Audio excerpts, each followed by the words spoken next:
Hi, I'm Madeline McQueen and welcome to the Tools for Success. And today we're talking about the power of no. Now, we all have stories that we tell ourselves, right?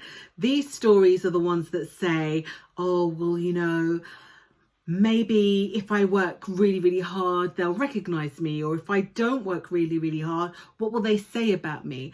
Or maybe it's the story that says, I'm not sure I'm good enough, or I can't say no because they'll think badly of me, or I can't say no because maybe then they won't think I'm good enough, or I can't say no because I don't know if I could actually say that. And we leave ourselves at other people's mercy.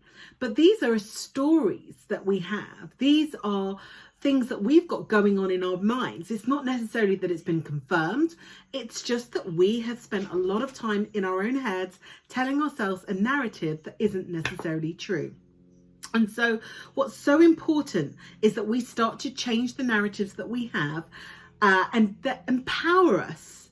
And so the first thing in this series is own your own power.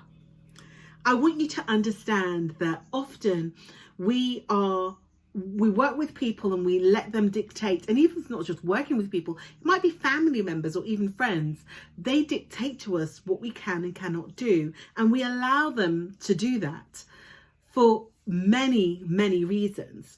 And yet, if we were clear about who we were and what we wanted and how we wanted it and what we bring to the table, then maybe we wouldn't be so willing to leave everything that's great about us in somebody else's hands.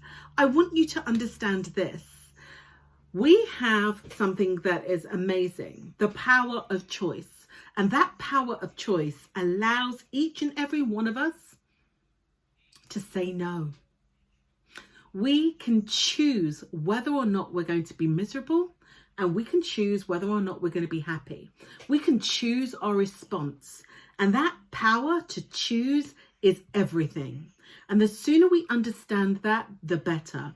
We will not please people all the time, but we need to learn then, if that's the case, that it's okay to say no, and we have the power to say no.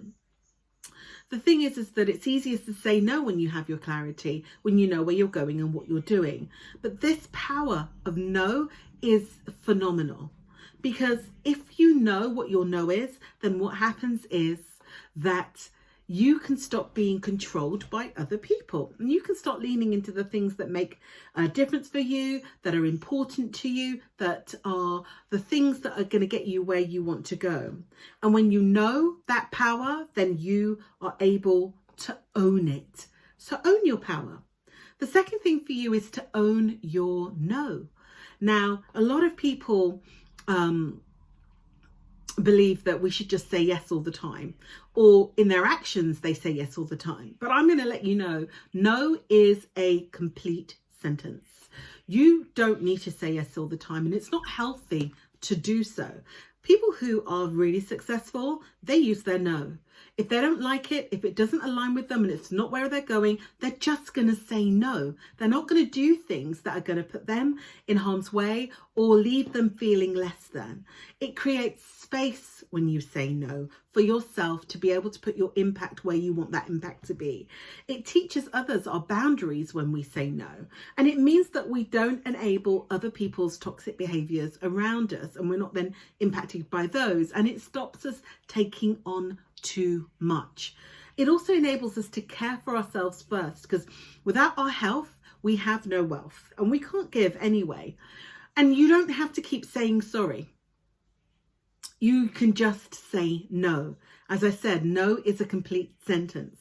And we might need to say no to stop ourselves working too late, or taking on extra work that we don't really have capacity for, or it stops us being at the mercy of our customers or even of our employees. It helps protect our mental health and our physical health, and it helps us to challenge dodgy decisions. It helps us to stop mansplaining and also gives us the clarity to move forward. So the art of saying no is really about just doing it. It helps you value your time. It helps you to know your priorities. You should practice saying no, and you need not apologize. You are not at other people's mercy. So here are some ways to say no that might be really useful for you.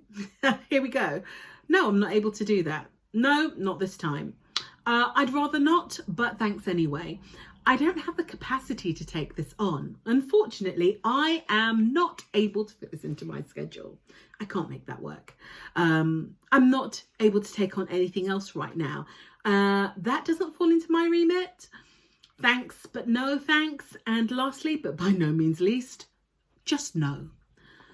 Thirdly, know what your boundaries are. You need to learn to hold those boundaries, because if you don't know what they are, how on earth could you hold them? And if you don't hold them, then they're not really boundaries. So it's really important for you to get clear. Now, your boundaries are about where you're going to let people come in, how far, and when you're not going to let them come in. And it's important that you get really clear. If there's something you don't enjoy doing, don't like doing, don't want to do, because you know it's not good for you, then don't engage. It's time to say no. You'll find toxic people will always try to guilt trip you into doing things that are things you don't want to do. And what you have to get used to is using that no, because there are going to be, when you say no to things that aren't for you, then you make space and room for the things that are. When our hands are so full and overflowing with stuff that's not ours, then what happens is that we are not able to take on the things we really want to do because we feel burdened down. And I'm just going to let you know that if somebody throws a hissy fit because you held a boundary, then it's more evidence that you most probably need to hold some more boundaries.